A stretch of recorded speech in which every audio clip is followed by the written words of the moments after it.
go. Hello, everyone, and welcome back to another episode of Ask Anything, brought to you by Moser Consulting.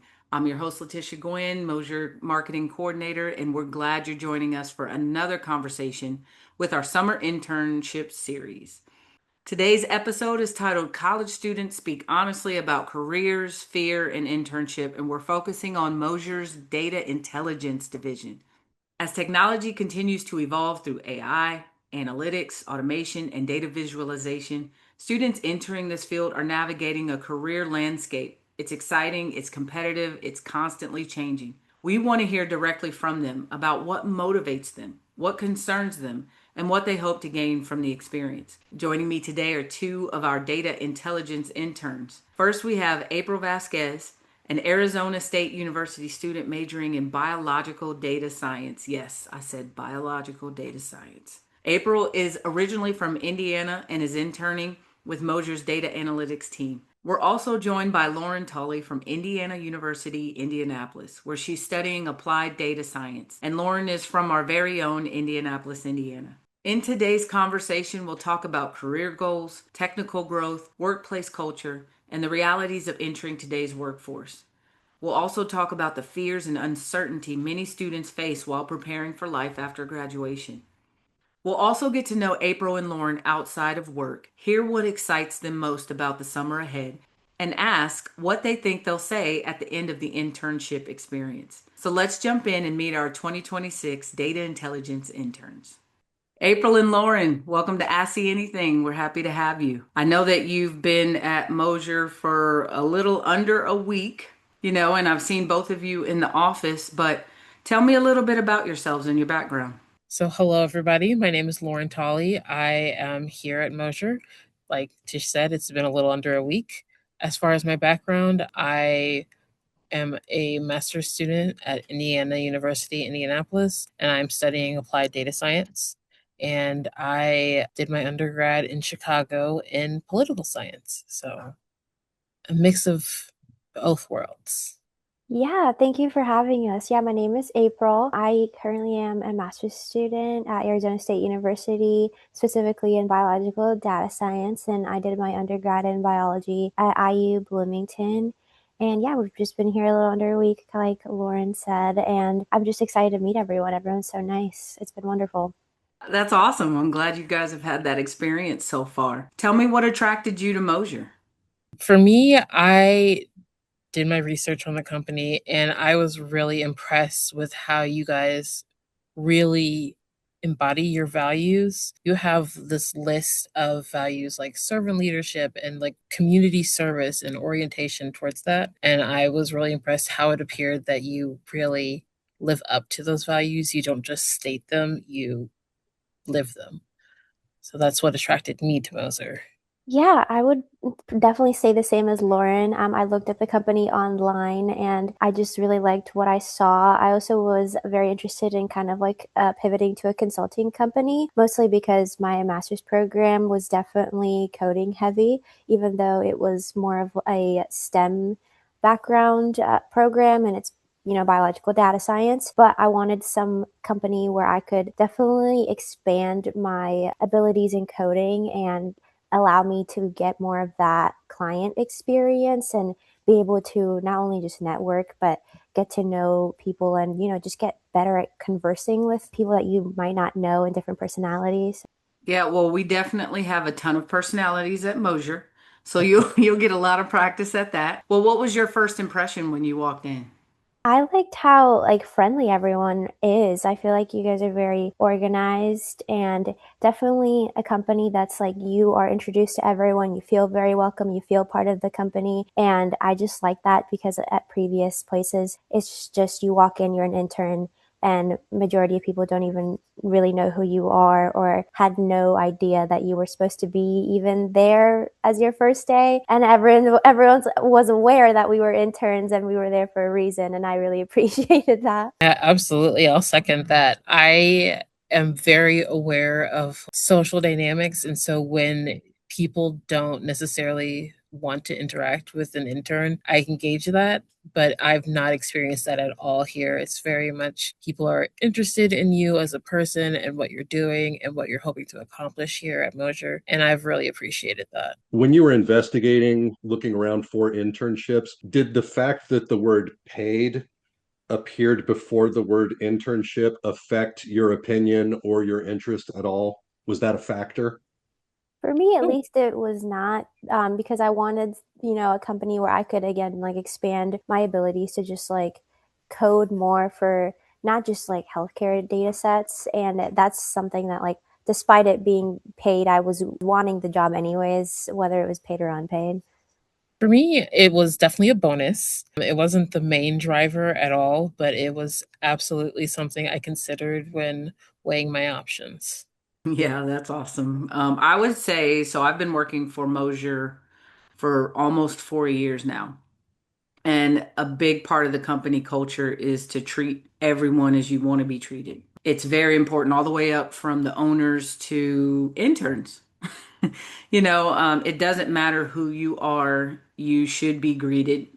People should care about who you are and what you do here because we work together very well. And I think with that being a big part of the culture, I'm very glad that as people continue to come in and the company grows, that people are still feeling that, so I'm grateful for that. What is the one thing that both of you guys really want to improve on while you're here? Definitely like my people skills. I think it's kind of a different pivot. Working in healthcare, I think it's still the same kind of experience, definitely. Like you're dealing with a lot of different personalities each day, but I wanted to work somewhere where it was a little bit more professional and I could expand more like my vocabulary and knowledge on technology. And yeah, that's just something I wanted to improve on. For me, I think I would like to improve on kind of the technical aspects of my position here. I am in data visualization, but as a data science major, I don't do a ton of visualization, but I feel like that skill of communicating what you've discovered when doing the data science is really important. And I'd love to be able to sharpen that. Yeah, that's awesome. We want our interns to leave here feeling like they've learned a lot, they've added to their repertoire. You know, for you two, what would the say success factor be? What would need to happen for you guys to feel like this was a successful internship? Definitely, I like that we've already began like day one with trainings, and it's a lot of, here's an example, now you do it yourself. And I like that kind of stuff because with my master's program and learning a lot of programming, I definitely think it's professor based as well. And, TAs can help you. But at the same time, you're giving an assignment, you're given instructions and a guideline and the submission details that, you have to hit to get an A. And I like that so far with the trainings and even just the, at least for me, I've gotten a project assigned. It's a lot of like, I have to talk to certain people. I have to like kind of investigate a lot more. And with the trainings, I like that it just kind of, it's hard, but it's definitely worth it because you can do it yourself. And it's a lot of hands-on training. And I wanted to kind of stray away from getting an assignment and, this is what you have to do in order to get an A. And here it's about, okay, this is what you have to do. It's okay if you make mistakes, but you're learning it, throughout the way. And I just really personally wanted hands-on experience outside of just like certain assignments that I had to do, which is what I do in school. Do either of you have a project or like an opportunity that you hope to experience while you're here specifically? I think for me, I really hope to specifically learn about how you use Power BI, especially as a consultant, because it's important that you're really communicating the data to your client well and also accessibly. And so figuring out how you guys strike that balance is something that I'm really hoping to like learn and absorb and figure out how I can implement on my own. I would say in general, I just wanted to, like, I want to be a better data engineer, quote unquote. And I think that I'm very excited for the role I currently, the project that I'm doing is a lot of AI. And I'm excited to kind of learn more about that since I'm aware that, like, it's a new thing for everyone, not just Mosier, but it like for everyone worldwide, it's a new thing. And I think I just overall want to improve my skills as a data engineer, and I hope to leave with that. Yeah, and I know that AI Mercy. Literally everyone's like, it's like this new thing that everybody is learning. No one quite understands it, but we're like, let's use it to its best ability, right? What would you say is your greatest concern as a student that's going to be starting your career soon? Definitely AI. The minute that my courses started, it was a lot of lockdown browser. We kind of do it ourselves, and especially being an undergrad, like there was things that you had to do manually. I remember when I was in high school, if you had a 10-page paper due, you had to write that 10-page paper with sources cited and everything and hand it in personally and printed. And now that's like kind of something that's concerning because towards the end of my program, we're getting to where Claude is recommended, ChatGPT is recommended. If you don't know how to use Claude, like you need to learn how to use Claude. And that's kind of something that I'm concerned further down in like the next 10 years because I don't think everyone expected for it to skyrocket as much as it did. And that's just something that I'm a little bit concerned in terms of like starting off my career where I don't want to get to the point where AI is like beating me, and yeah, that's just one concern I've had. What about you, Lauren? I am starting over. So I worked in nonprofits before this, like as a part of my career. And as somebody who's kind of starting over, I'm just really want to make sure that I have the skills, both the hard, the technical skills and the soft personal skills to be really successful. I am also worried a little bit about AI and just seeing how it is being leveraged to kind of evaporate or displace these entry level jobs that a lot of people are relying on to get into like career fields. And so I have to agree with April, just making sure you know how to best use AI and when to use it and when not to use it is probably going to be really crucial for anybody who's entering a career in data or in science or in anything to really understand. Learning the technical skills is still going to be extremely important, and here's why. AI is a computer, and for it to learn, like it makes mistakes, right? And so you need the technical people to be able to fix its mistakes, And so what's going to happen is that we're going to have an entire generation that's going to retire. And you're still going to need to know how to fix the issues that AI either can't or AI created, right? And so the technical skills are still important. The soft skills are still important. How many times do you call a company and when you get a computer, you're already mad, right? So no matter what you do, I don't think that you'll ever be able to replace people. What I think AI is going to be able to do is make us more efficient at our jobs, allow us to work faster, work on more projects, and even be somewhat of an overseer, right, of it. But the technical skills are definitely still going to be extremely important. It's kind of like the vehicles that are being created right now. You have very few who know how to fix them because a lot of it is computer based. And so you can't just take the brand new cars to anywhere to get them fixed. So guess what? Those people get paid a lot of money because no one else knows how to do what they do. It's still a matter of finding what you love, becoming an expert at that, and also learning things around it so that you're always learning, always growing, and making yourself available for a transition, Lauren. I have been in your world. I have been a police officer, a firefighter, paramedic, a real estate agent, all the things. But when you can take the things that you've learned and just move them into the next thing that you're doing, you'll be fine. And if you're a hard worker and just keep soaking things up. When you graduate and you're ready to go into your position, what would you say would make a company more attractive to you than others? I would say for me, it's definitely going to be the people. And if they are not just satisfied, but if they're happy with their company and with their work there, and they feel that it's meaningful and that it's doing some good in the world. So being able to talk to people who are already working there and kind of see, well, what's the lay of the land, what's going on? Are you satisfied? Are you happy? And that's going to make the difference for me.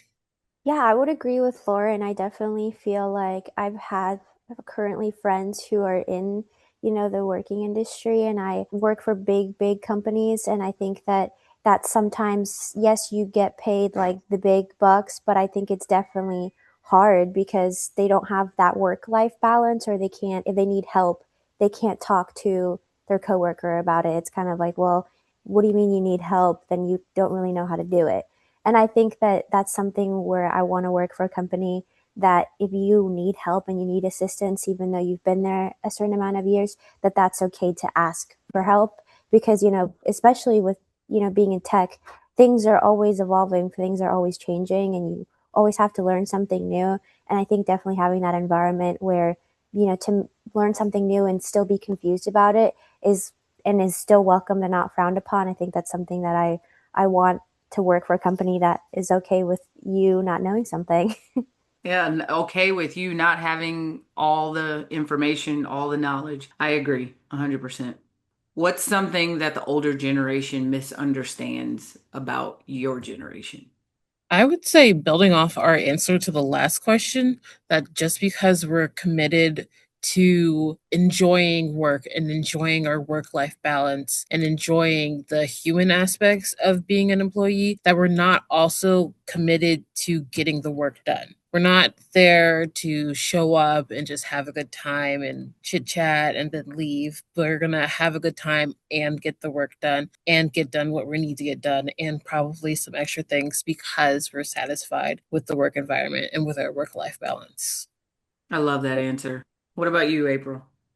Definitely, I feel like there's kind of a misunderstanding in terms of work ethic. I think in the last couple of years, things have changed exponentially, and I have been working full time for the last 3 years while doing school. And I think there's definitely a misunderstanding where that is expected of you. And I don't know if it's like bad to say this, but I don't really want to work full time and go to school full time as well. I kind of like want more free time. And I think that there's like a little bit of a difference in the older generation versus the young generation, where I still want to go to work and show that I care about my work and the kind of things I put out. But I also think there's a pressure to sort of, if you're not dying at work, then you're not doing enough. Hmm. And I think that there's no reason to do that, because then you get burnt out and you're not really enjoying your life. And yeah, I think that's just like a huge difference I see between generations. Yeah, I can see that. What would you say makes starting a new professional career intimidating? Definitely learning like the team dynamics could be like a little bit different. I don't think it's difficult, but I think it's definitely different learning team dynamics, especially not just your own team dynamic, but other people's team dynamics. Maybe sometimes like other teams, there's more pressure versus like, you go to a different team in the same company and there's not that much of a tense environment. So I think definitely understanding those kind of things and just the hierarchy of who to report to and who's who is definitely different, but I don't think it's a difficult thing. I would agree. I think learning and workplaces work culture is really key to being successful, but it's also going to be different than school, and if you've got previous work experience, different from your previous jobs. And it's about figuring out how you can bring yourself into the place like authentically, while also not disrupting things in a negative way. So just figuring out how to make those two things mesh cohesively is going to be difficult for anybody, I would say. I think what you said about being authentic in yourself, you know, a lot of us, if you've ever been in a relationship, we'll kind of hold back a little bit in the beginning and then, let them know who we are as you progress, in your position. I am actually just the opposite. I will come in, you will know all of me, and if you don't like me, that's fine. But most of the time, you're probably gonna love me, you know? But I think if your mindset is to care about the people that you work with, it's easier for them to accept you as you are because you also do the same for them. And so I think walking into any room confidently knowing that you have something to offer, and so do all the people in that room, it takes down their walls and also lets them see who you are. And I love that. Like, I love it when I meet people that are just like, this is me, and then we don't have to be shy. We don't have to like work around things or whatever, but we just get into it. Let's dive into it and we'll work through the kinks as we come to them. As she was saying, like, when you're walking into any room and you're bringing yourself, you're going to bring yourself to every room you walk in at any company that you work for, any job you have in the future. And I really feel like the trick is every room you walk into can teach you something, either something you want to bring with you or something you cannot wait to leave behind in that room. So you can just assemble these things to look for and quickly identify, this is a room I want to be in and this is a room I want to stay in. Here's a place where I'm supported, where people can teach me things, where I can share my knowledge with them. And then there are other rooms that you will not be able to wait to get out of. And identifying which room is which is really important. It's a very good skill to have, but make sure you are bringing your authentic self and your knowledge into every room that you enter, because there's a reason you're in that room. Is there anything that worries you about life after graduation, or are you like full go, let's do it? Like, where are you guys sitting on that? I definitely think I'm like ready for it, to be honest with you. I think I'm just like, let's just do it because I did my undergrad and my master's back to back. So I'm kind of like, you know what, I'm done. Like I need a break. I think the hesitation I have is very kind of natural when learning something new, trying something new, doing something new, being someone new. So I'm just like, there's nothing specific I'm worried about. It's just diving in and figuring out how things work. And Lauren, let me tell you something that I hope will encourage you. Working in nonprofit it's hard, right? The pay is generally not great, and you're expected to get a lot done with very little time usually, right? But you learn to work with all types of people. And the great thing about that you can take that into any job. That is universal. Except now you're probably going to get paid more. You'll probably have more time to get done what needs to be done, but also have a team to do it with you where you're not the solo person that's responsible for everything. I worked for the government for a while and it was great. I loved helping people. But the thing is that everything that I learned was completely transferable to what I do now. I'm in marketing. I had nothing to do with marketing before.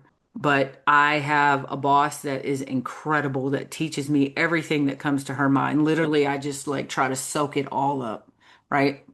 And I work with a team that is incredibly bright and they work so well together that even though this is a new thing, I'm having fun with it. I'm learning a lot. I bring all the tools that I've used in my past lives, I'm bringing to the table for them. And so you'll be great just as long as you continue to grow and continue to give what you have to offer and know that you have a lot to offer. Okay, so now Thank we you. get down to the fun questions. April, we're going to go with you first. Okay. Coffee order. My coffee, it's kind of boring. I'm not gonna lie to you. It's I get an almond milk latte and it's boring because I all the add-ons start piling up and I used to have a really long order and then I was like I can't keep doing this. I need to just like dial it down and now it's just an almond milk latte. Gotcha. Okay, what about you, Lauren? What's your coffee order? I will admit that I'm one of those people who prefers like a coffee flavored ice cream. So I tend to get like a frappuccino type of situation or a milkshake that has coffee in it. So anything with like chocolate and milk and ice, I'm happy. I am so with you. My favorite ice cream, it was a Java almond mocha, and it was delicious. Oh, it just blessed you. It was wonderful. That sounds good. Okay, so what's your dream job if money did not matter?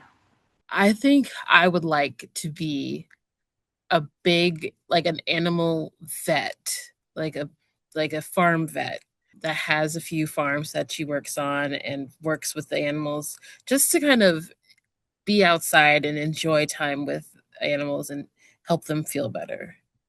I would like to do like leading hikes and trails.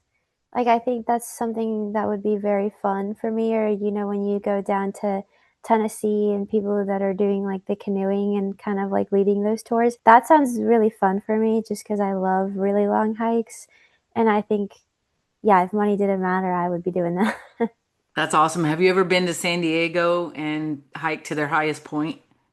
No, I haven't. That's on my list. I just did I went to Seattle, Washington, and I did that like really long, like I think it was like 26 miles or something like that. Okay, Yeah. we did a marathon hike. Oh my God, that sounds awesome. No, I'm saying you did. Oh yeah. Oh 26 yeah. miles. Yes, I did a marathon hike. It was really fun though. I would do it again.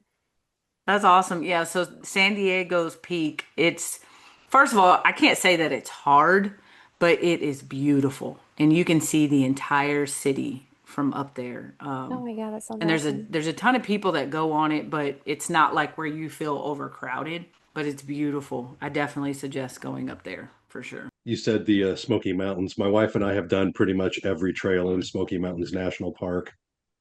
Oh my God, I'm jealous. That sounds amazing. That's where I asked her to marry me. Oh, that's so Well, sweet.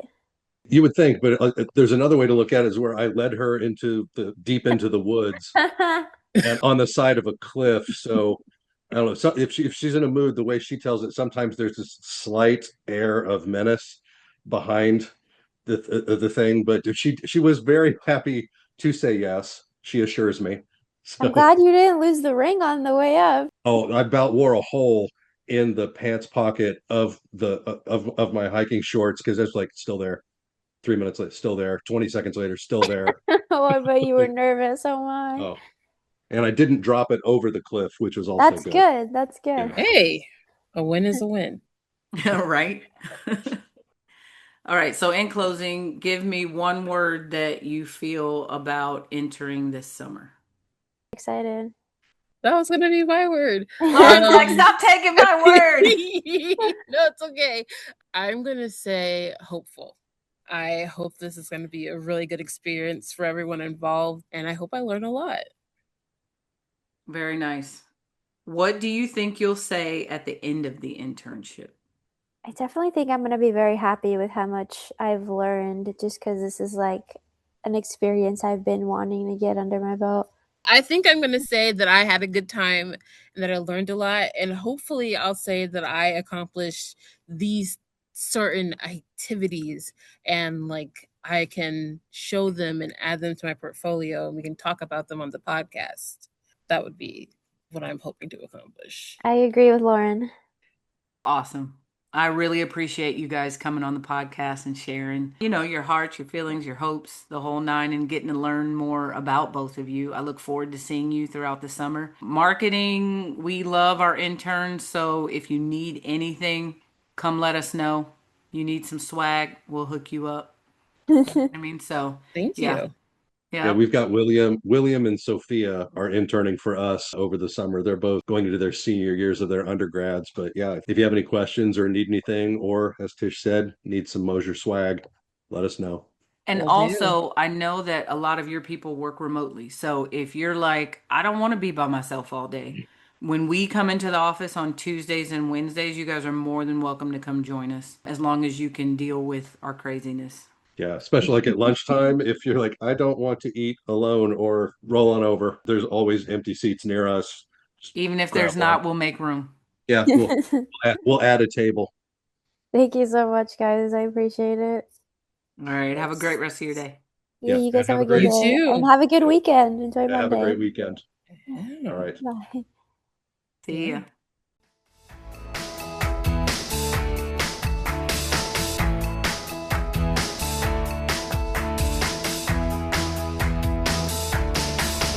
Go.